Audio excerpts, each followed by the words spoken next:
बहुत दुखद है और दुखों में अपने बेटे का, परिवार का खोने का दुख सबसे बड़ा दुख होता है। दुखों में भी सबसे बड़ा दुख इस बात का होता है कि आप अपने परिवार के बेटे को, परिवार के सदस्य को खो दें। और अगर सुरक्षा को लेकर के, अगर सुरक्षा नियमों का पालन हुआ होता तो इतना बड़ा हादसा नहीं होता। सुरक्षा नियमों के पालन न होने की वजह से इतने बड़े लोगों की जान चली गई और कुछ लोग अपने व्यक्तिगत और अहंकार में किसी की सुनना भी नहीं चाहते हैं। और सच्चाई तो यह है कि जो परिवार वाले होते हैं वो अपने परिवार के सदस्यों के खोने का दुख समझते हैं। ये दुखद घटना हुई है और परिवार के लोगों की मदद हो इनकी। अभी जिस नौजवान से मैं मिल के आया हूँ वो वही नौजवान है जो वीडियो में हम और आपने देखा कि वो खिड़की से कूद गया। उसके चोटें हैं, स्पाइन में है, वो जॉब करता था। उसके परिवार के लोगों ने कहा कि अभी तो बहुत दिन इलाज चलेगा, उसकी माँ नहीं है और परिवार का कौन देखभाल करेगा। उस परिवार में अकेला कमाने वाला था। अगर सरकार नहीं मदद करेगी तो कौन मदद करेगा। ऐसी घटनाओं में सरकार की जिम्मेदारी बनती है कि पूरी मदद करें। हमारी मांग है कि जो व्यक्ति 50,000 की नौकरी में काम करता था, जब तक वो स्वस्थ नहीं होता है, दोबारा नौकरी के लिए नहीं पहुंचता है, तो जो उसे वेतन मिलता था वो तो मिले ही मिले। और इलाज को लेकर के भी पूरा इंतज़ाम सरकार को करना चाहिए। और जो मरने वाले जो बच्चे हैं, सरकार पे तो कौन कमी है खजाने की। सरकार को बड़ी मदद करनी चाहिए। और अगर सरकार 1 करोड़ भी मदद करती है, क्योंकि नई उम्र के नौजवान थे, 21, 22, 23, 24, 25 साल के थे, उनका भविष्य बनता, वो कल कुछ बन करके दिखाते। वो अपनी मेहनत से कुछ न कुछ कर रहे थे वहाँ, उन्होंने जान खोई। उनकी मदद होनी चाहिए। कम से कम सरकार को 1 करोड़ रुपए की उन परिवारों की मदद होनी चाहिए जिन्होंने की जान गई है। सर, एसआईटी बनाई गई है, एसआईटी जांच कर रही है और बड़ी कार्रवाई की बात कर रही है कि छोड़ा नहीं। हमने और आपने 10 साल से देखा है एसआईटी बनाने का काम।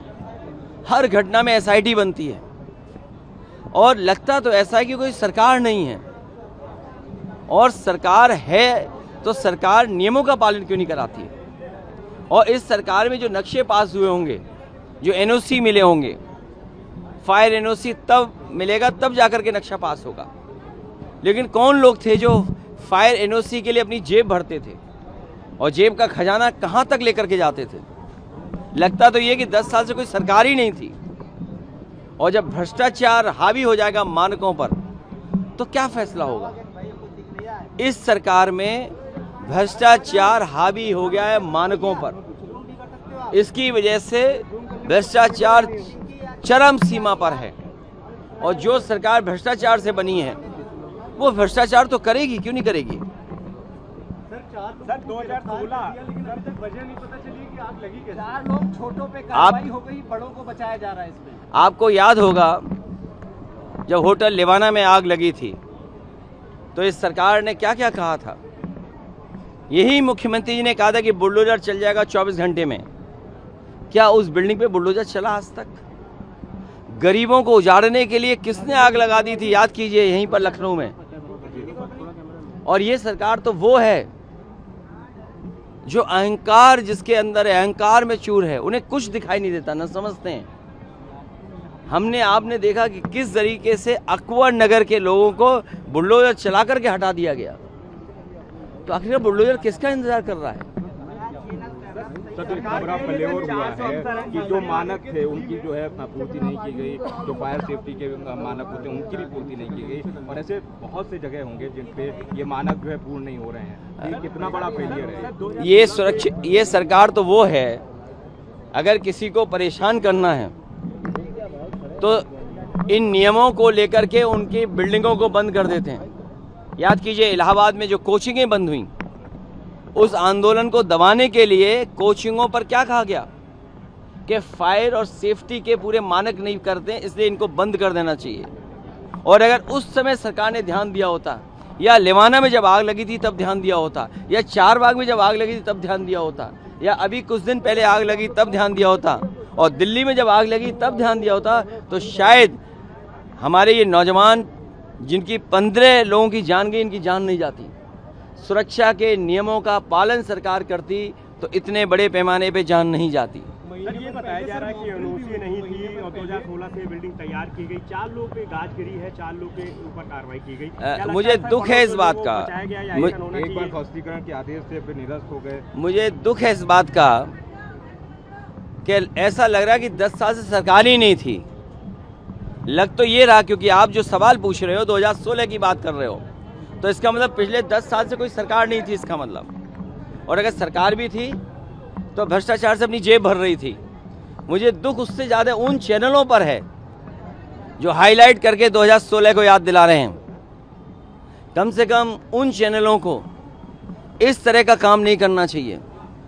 अपनी जेब भरने के लिए खराब न्यूज़ नहीं चलानी चाहिए, गलत न्यूज़ नहीं चलानी चाहिए। अगर आपके चैनल इस बात के लिए हैं कि आप सरकार को खुश करेंगे, और हम लोगों ने तो वो भी देखा कि मुख्यमंत्री जी बीजेपी के कार्यकर्ता जब महिला अपने दुख बता रही थी, वो महिला जब अपना दुख बताना चाहती थी कि हम बीजेपी के बहुत समर्थक हैं, बीजेपी के कट्टर समर्थक हैं, मेरे घर परिवार के बेटे के साथ ये हादसा हो गया, जान चली गई, तो याद है क्या मुख्यमंत्री जी कह रहे थे कि भाषण मत दो, और पता नहीं उसके बाद क्या कहा होगा, चैनल ने म्यूट कर दिया। बताओ, चैनल म्यूट कर दे रहे हैं, इसका मतलब और कुछ क्या कहा गया होगा तो कोई नहीं जानता है। सर, मुख्यमंत्री जी कहते हैं, मुख्यमंत्री जी ने कहा कि ये बड़ी घटना थी, इस पर हम कार्रवाई भी कर रहे हैं, लेकिन 4 अफसर जो निचले स्तर के, उनके ऊपर एक्शन हुआ। देखिए, जिम्मेदारी पे कार्रवाई होनी चाहिए। ये जो घटना है, जिम्मेदारी बड़े अधिकारियों की बनती है। और बड़े अधिकारियों क्यों बचा रहे हैं? देखिए, बड़े अधिकारी बड़े होशियार होते हैं, वो सीधे घटना में मुख्यमंत्री जी को ले आए। अब मुख्यमंत्री जी फेस बन गए। जिन अधिकारियों की वजह से ये घटना हुई वो मुख्यमंत्री जी को सामने आगे कर दिए। अब मुख्यमंत्री जी को जवाब देना पड़ेगा।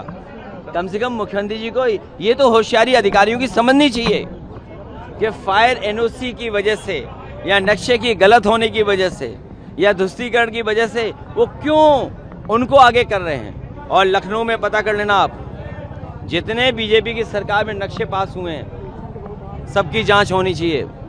फायर एनओसी जहां पर हुआ उसकी भी जांच होनी चाहिए। सर, अयोध्या राम मंदिर ट्रस्ट के मामले में एसआईटी ने अपनी जांच सौंप दी है, सर, उसे लेके क्या कहेंगे?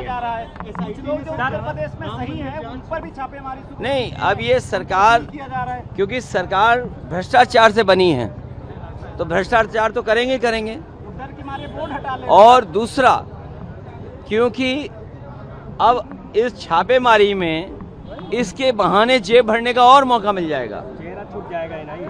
एनओसी पाने के लिए आप पता करना, एनओसी पाने के लिए क्या नहीं करना पड़ता है। नक्शे तब बनता है जब पहले एनओसी मिल जाता है, और कितने साल के लिए एनओसी मिलता है वो भी एक प्रोसीजर है। तो आखिर कौन लोग हैं जो एनओसी के लिए अपनी जेब भर रहे थे? ये बीजेपी की सरकार में केवल जेब भरना का काम है। सर, अयोध्या राम मंदिर मामले में एसआईटी ने अपनी जांच सौंप दी है, आप किस तरह देखते हैं, क्या कहेंगे? उसमें ये सिंधी समाज की वो चांदी की शिला का हिसाब किताब है कि नहीं है? अभी तो एक परत और निकल आई कि चांदी की शिला गायब हो गई, हीरे जवाहरात गायब हैं, सोने की ईंट गायब है, न जाने क्या क्या गायब है। एक सवाल है सर, में जानकारी मिली है कि सभी को दोषी माना गया है इसमें। कल रोड शो करने ये विषय अभी का नहीं है, ये विषय अभी केवल 15 बच्चों की जान का है। अगर उस पे सवाल पूछोगे तो हम दोबारा मिलेंगे, कहीं मुलाकात होगी तो बात करेंगे उस पे भी। एक सर सवाल है, कल बंगलौर एसआईटी के पहले शब्द का नाम तो हम बता दें, शेयर। बाकी आई और टी का कल बताएंगे। जब तक शेयरिंग नहीं होगी, जब शेयरिंग हो जाएगी तो क्या एसआईटी होगी? सर, बंगलौर में इन्वेस्टर एसआईटी शेयर, जब शेयर बराबर बढ़ जाएगा तो फिर क्या एसआईटी है?